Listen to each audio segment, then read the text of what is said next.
So I want to talk about concealed carry laws in America. I've done many different videos on this channel about gun crime statistics, and if you watched, you probably saw me debate a Twitch streamer on the JLP Peterson show where this topic was brought up.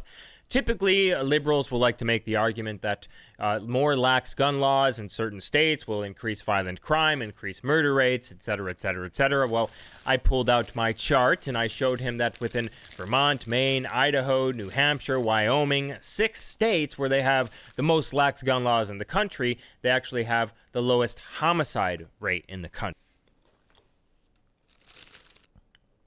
If you want to be a white supremacist and you want to say that we need to get rid of the blacks and the fucking Mexicans and all that shit because they have lower IQ than us white people, that's fine. But you got to be able to at least read a goddamn fucking graph, okay? This triggers the ever-living fuck out of me because this is supposed to be a representative of the Aryan master race, okay? Murder rates, etc., etc., etc. Well, I pulled out my chart, and typically liberals will like to make the argument that more lax gun laws in certain states will increase violent crime, increase murder rates, etc., etc., etc. Well, I pulled out. So my specific argument was that once you expand right to carry laws, okay? Once you expand right to carry laws, violent crime increases. It seemed to be the case. High density, huge fan. Thanks. Just because some states have lower violent crime than other states doesn't mean that the violent crime in that state didn't increase when gun laws were made more lax. I don't understand how he doesn't understand this. Like, I don't know how to make this any more simple. My chart, and I showed him that within Vermont, Maine, Idaho, New Hampshire, Wyoming, 6 states where they have the most lax gun laws in the country. Even if they have the most lax gun laws in the country, that doesn't mean that making your gun laws more lax doesn't necessarily increase violent crime. Also, LOL at this fucking chart. Homicide rate, percent white. What in the ever-living fuck are we doing graphing these two numbers next to each other like this in a fucking Excel-made bar graph? Like,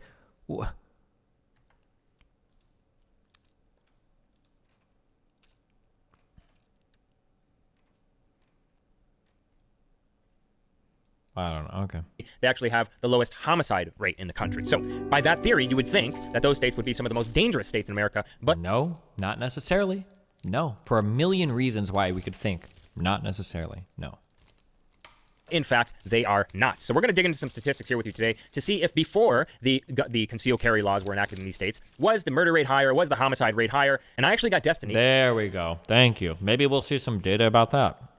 A liberal to make the argument for race and crime. I didn't say anything. He said verbatim, some populations are more predisposed to crime than others. When I presented him with the statistics that debunked his argument about more lax gun laws equals more gun crime, I said, you're more likely to be shot in... Still haven't debunked that, and I never said it was due to race.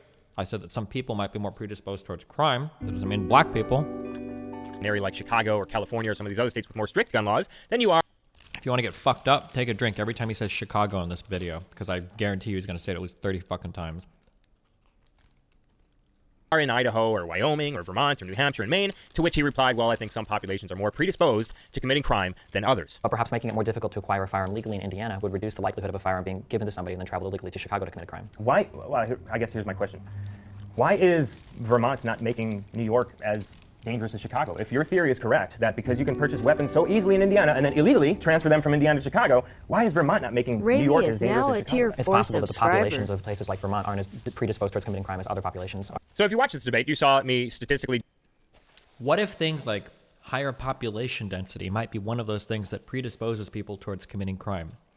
What if things like economic disparity between the low class and the high class are things that might predispose a population towards committing crime? It's funny that when I say one population might be geared towards committing crime versus another, his immediate thought is, because of the race. That's like the first place his head goes to, but okay.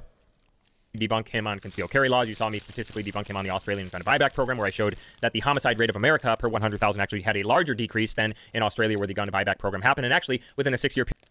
Comparing those two numbers doesn't have anything to do with your argument. There could have been other things in the United States at the same time leading to decrease of violence as well. What are you fucking talking about? Period, their per 100,000 rate of homicide actually increased when I showed him this graph. Only increased because you chose only 3 years after your fucking data point. He chose 3 years to establish a trend, and he conveniently omitted the 15 years afterwards where the violent crime rate falls in fucking half. here that you see on screen. I also debunked him on violent crime. He said that violent crime in the 1950s and 60s was actually higher than it is today, and that's, of course, not the case. No, I didn't. I think I said that like 3 debates ago, and I even said in this debate, I was like, no, it was higher during the 80s or 90s or whatever, not during the 60s or 50s. Oh, my God. Back in the 1950s and 60s, the violent crime was actually 3 times lower than it is today. And, I brought up the topic of your parents always saying they could leave their doors unlocked. That's probably why. Now, if we go all the way back to the 1950s, violent crime, and this is one of the quotes that you said in the Joe Biggs debate, which is actually statistically incorrect. You said that violent crime is lower than it was in the 1960s. That's not true. I like how he fucking digs back like fucking 3 debates ago to like try to nail me on fucking quotes. Yeah, I think I'm looking more towards the 80s is what I was thinking of. Okay, yeah, because in the 1960s, we had rape per 100,000, assault per 100,000, robbery per 100,000, and many other types of violent crime, aside from murder, were 3 times less per 100,000. This is the reason why your mother and your father always like to say, we could leave our doors unlocked and stuff like that, things that boomers say. He also The reason why they say that is because media reports every single fucking violent crime that happens in every single part of the fucking world to your fucking doorstep. And this is not because people were actually safer or actually less safe or whatever. Fuck off. said that the CDC wasn't allowed to do a single study, and then I proceeded to show him the CDC study on gun violence done back in 2013, which showed things that, of course, he probably didn't like to see. And then, of course, that was the one. I think the CDC was authorized to do one single study, and that study didn't show something that I didn't like to see. That study didn't show anything that this guy wanted. We were arguing over whether or not self-defense gun use was an effective means of defending your property, and all he showed was that it had happened. He didn't show that it was effective or not. I nailed him on this like 15 times. How does he not remember this? It's like we weren't even on the same debate. Topic of suicide. We talked about how most of the gun deaths here in America are suicide. They're mostly suicides. And when you take the suicides out, you're left with about 10,000 homicides by gun every single year, mostly perpetrated by gang members. Why do you just get to take out the suicides? It's like you conveniently like, well, if we get rid of this one city, then this is actually a really good place. If we get rid of suicide, then it's like one more time, pain's tiny. Illegally possessed weapons in the most diverse areas of the country. And of course, America doesn't even top the top 10 list of suicides per 100,000 in the world. And we have the most guns to people here in the world. We have more guns than people here in the world. So let's go ahead and go. These things are non sequitur. Guns can still cause you to commit suicide, but that doesn't necessarily mean you have to be the most suicidal place in the world. What the fuck? These two things aren't even comparable. Go through this a little bit here. Let's go ahead and show you where he makes the argument for race and crime, which was very interesting to me.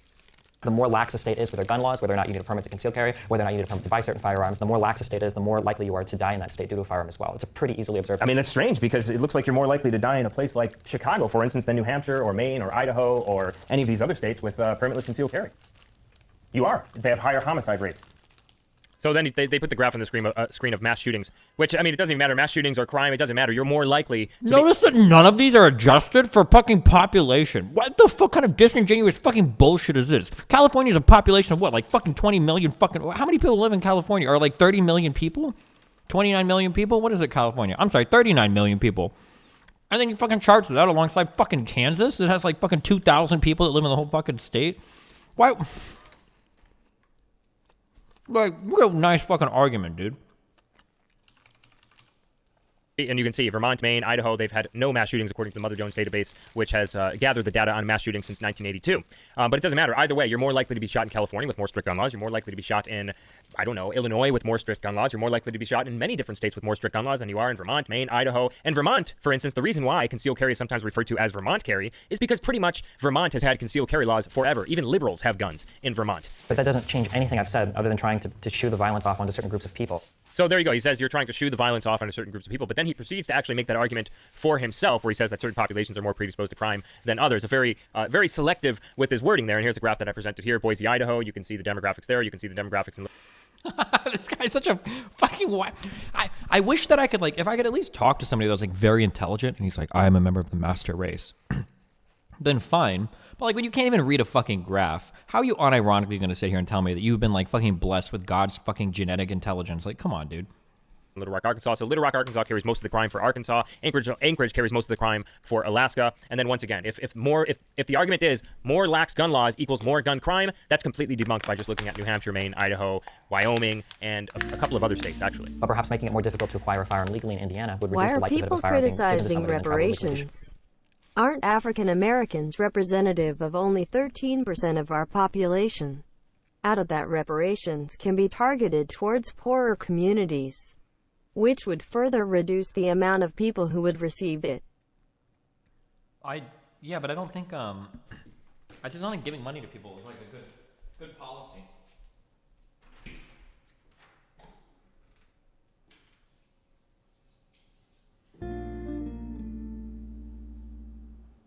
destiny, again using the per capita argument SMH Pepe.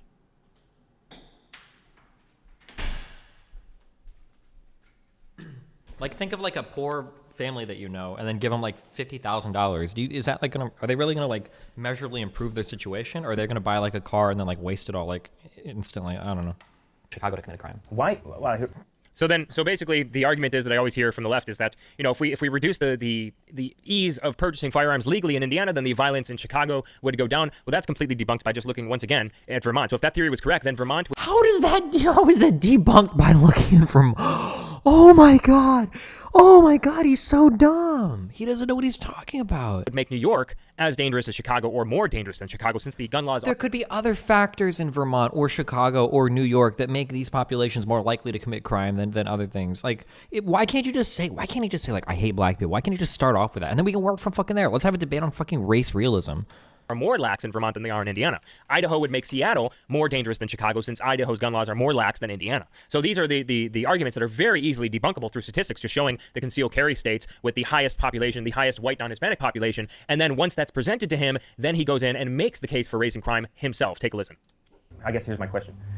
Why is Vermont not making New York as dangerous as Chicago? If your theory is correct, that because you can purchase weapons so easily in Indiana and then illegally transfer them from Indiana to Chicago. That's also only one factor leading towards gun crime. There's a million different reasons why people can commit crime. There are tons of different Bayesians we can run on somebody to find out their likelihood of committing violent crime, right? Single parent households, lack of education, access to extracurricular activities in a school, the presence of siblings or a parent. Like, there's like a million different things that, like, can one of their parents stay at home from work? Like, why is Vermont not making New York as dangerous as Chicago then? It's possible that the populations of places like Vermont aren't as predisposed towards committing crime as other populations are.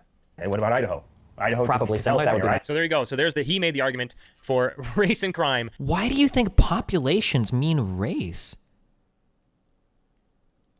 Himself. So once again, that's pivoting away from more lax gun laws equals more gun crime, which was easily debunked by me in the statistics. I wish I would have had a chance to hammer down my arguments a little bit better, but Jesse was going off. You tried to, but you got shit on every single fucking chart that you brought up. It's like he wasn't there for the debate. Like, what the fuck? This guy was like fucking Binder Andy. Like, every single time he tried to bring some shit up, his number was either incorrect, or he didn't understand his own fucking graph, or his graph didn't prove the point that he thought he did. So he had to go dig through his little fucking cheat book to try to find another gotcha chart sometimes, and I just kind of lost track of a lot of things. But once again, these are the typical arguments that I always hear, so I knew which type of graphs to bring, which graphs that I knew which graphs I needed to bring. You didn't know which graphs you needed to bring. You bring the same graphs you use every single fucking video. That's why I knew exactly which fucking graphs you have, and that's why I knew his own fucking data better than he fucking did. Why is he pretending like he specially oh my god, I'm so fucking triggered. Well, let's go ahead and get into the statistics of when they enact these concealed carry laws in these certain states, did it tick up the gun crime? Because something that was brought up in that particular debate was when I showed him that, hey, these homicide rates are very low. We're talking 1 per 100,000 in some cases, much lower than the national average, much lower than Illinois where they have stricter gun laws, much lower than California where they have stricter gun laws. And he said, oh, well, what if it was lower before they enacted concealed carry laws? So I started to dig into some other things that I've had. You probably already know that Vermont has pretty much had concealed carry for What is The Trace? What kind of website is this? I don't know anything about it. I'm curious. forever, effectively forever. That's why it's called Vermont Carry. Sometimes people refer to it as Vermont Carry. You can go through the history of the gun rights in Vermont. They say even liberals have guns in Vermont. But we go through some of these ones that aren't skewed, where the data isn't skewed by things like Little Rock, Arkansas, or Anchorage, Alaska. Let's go to Wyoming, because I think that Wyoming is actually the biggest one here. If we look at Wyoming, we're just going to conveniently ignore all of the states that have cities that we don't like, and then try to find like. Here, Wyoming residents only. They enacted this concealed carry law in 2011, this says. So Wyoming, and I looked as well on other sites here, but I just want to show you that Wyoming enacted this concealed carry law in 2011. And then if we go to the homicide rates in Wyoming here, scroll down to Wyoming, we look at 2011. So this is 2011 right here, this column here. We scroll down to Wyoming, and we see that the homicide rate was actually 3.2 in 2011, the year that the concealed carry law was enacted within that state. Today, it's 2.6. So the homicide rate has actually gone down. It's gone up again, and then it's gone down again, and then it's gone up again, then it's gone down again, then it's gone 6. So within 2000, right here, this column, scroll down, carry law in 2011. And then if we go to the homicide rates in Wyoming here, go to the homicide rates in Wyoming. Okay. 2017 is over here. 1987 is over here. Or 97 is over here. Scroll down to Wyoming. We look at 2011. So this is 2011 right here, this column here. We scroll down to Wyoming, and we see that the homicide rate was actually 3.2. I wonder if this went into effect what point of the year it did. Because if you would have started the next year over, then the homicide rate would have climbed. Because it went from 2.4 to 2.9 to 2.7 to 2.7 to 3.4 to 2.6. Like, and I mean, I don't even know. And not to mention the fact that we haven't even established whether or not like doing the gun buyback actually led to a reduction in homicides here at all either, right? You would have to compare these to national trends as well in order to actually, like, it's not as easy just looking at like two fucking numbers.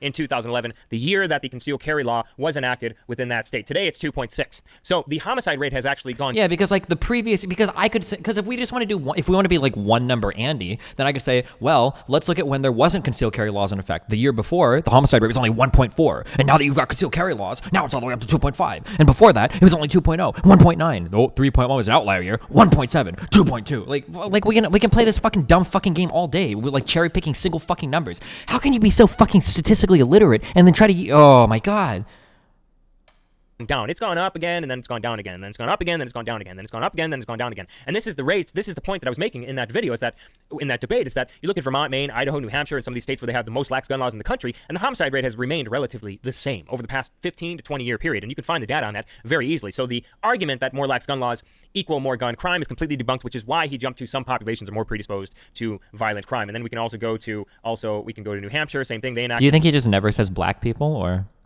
Their gun law in 2017, and we look at New Hampshire, the crime rate in New Hampshire, and we can see that in 2017, this is where it was enacted here, and it's basically remained the same. Once again, we only have like about 1 year. It's fucking 1 year. Why would you even pretend? Why would you even pretend to know the impact? Necromancer is a weeb. Unions are overall Good good for so I had to go workers, into some articles and find some things about New Hampshire, and we see that in 2017 they had 16 homicides. In 2016 they had 25 homicides. So once again, the amount of homicides actually decreased in the state of New Hampshire, but there's other states. He read this incorrect. I don't know if it changes his argument at all, but it was 25 in 2013, 16 in 2016. In the state of New Hampshire, but there's other states. Like I said, Wyoming has many years of data that we can go off of, and then we also have Maine, which in 2015 they enacted their concealed carry law there in Maine. And if we How is it possible to walk this tightrope between bad faith argument and genuine stupidity? I actually, the more that I look at this, I don't know if there are genuine stupidity or if this is just like super bad faith. go up to Maine here, we can see that in 2015, which is this column here, it's actually remained the same. It actually went down a year after they enacted the concealed carry law there. We can go. Dude, it's fucking. This is not statistically significant to have like 1 year, and to like again, like I can be one number Andy as well, and I can go back and say like, oh well, before they had concealed carry, there were years where it was 1.1, 1.2, 1.2, like. To another state, we can look at Idaho. Idaho enacted or put theirs in March of 2016, and we can go to Idaho and we can see 2016.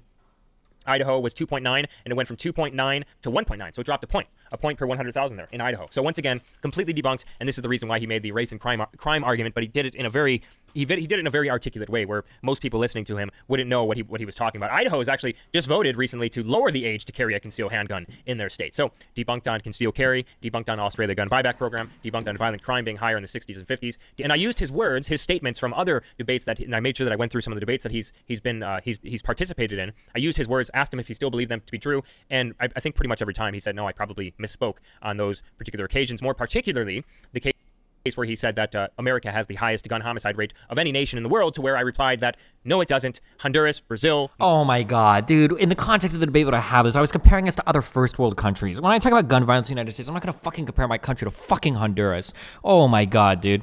It's like when I say like America's healthcare is like some of the shittiest healthcare in the world, and somebody's like, huh, you think American healthcare is so fucking bad? What about the country of Chad? Okay, what about fucking Nigerian healthcare, dude? Well, okay, well, you fucking got me there, my dog. You fucking.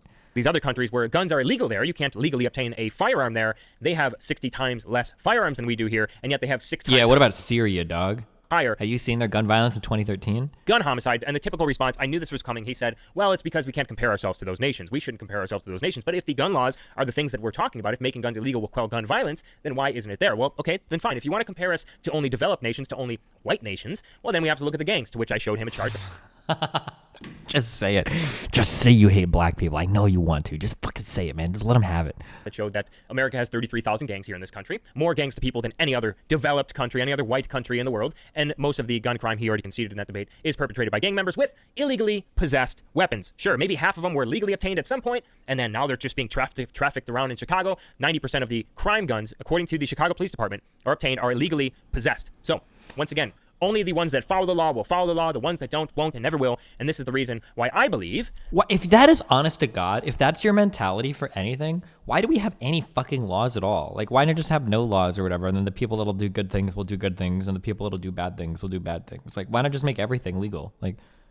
that going after the tool obviously doesn't make a lot of sense. We see what's happening in London. This is the reason why I brought up London quite a bit in that debate, because now they're going after knives, taking them out of stores, putting metal detectors in, trying to ban tip knives, and Oh my God, the London thing was total bullshit, and I didn't know that. Apparently, when people say London has higher violent crime than New York, apparently there was like 1 month where the violent crime in London was very high, abnormally so, and 1 month where the violent crime in New York City was abnormally low, very so, and they happened to pass each other at this point. But then it immediately, like, for the rest of I didn't know that people actually fucking did this. Like became like a 1 month Andy for the fucking London New York thing. I had no idea. Fuck me. they're going down a path to where they're going to get to screwdrivers probably next. Wait, can you look it up? Yeah, let me see if I can find this. So like, it was like London passes New York, like homicide or violent crime or something. Destiny, here is the graph. Wait. Stay strong through this popularity contest and don't get sucked in. Wait, what? Train, please stop. What's happening? Why did he tell me this? There's so much drama, and I am not involved in any of it. Oh, this is what it was. Because for like 1 month, like fucking, like London had managed to pass New York. People are like, oh, fucking got him. I'm pretty sure this is New York City, but I'm pretty sure for the rest of the year this trend didn't carry out. I don't know if anybody has the access to that data, but full context graph. Oh, and then this was the full context graph of like New York versus London. Yeah, I didn't know this. I didn't know this because I couldn't even comprehend for a minute that people would actually do like a month by month fucking violent crime shit. I didn't even think that somebody would actually unironically do that. That somebody would be like, oh, well, violent crime in London is actually past New York. When someone says like, oh, fuck, for what, like a year or two? Okay, fine. I didn't know it was literally 1 fucking month. Jesus Christ. This is some fucking bad faith bullshit, okay? Fuck off.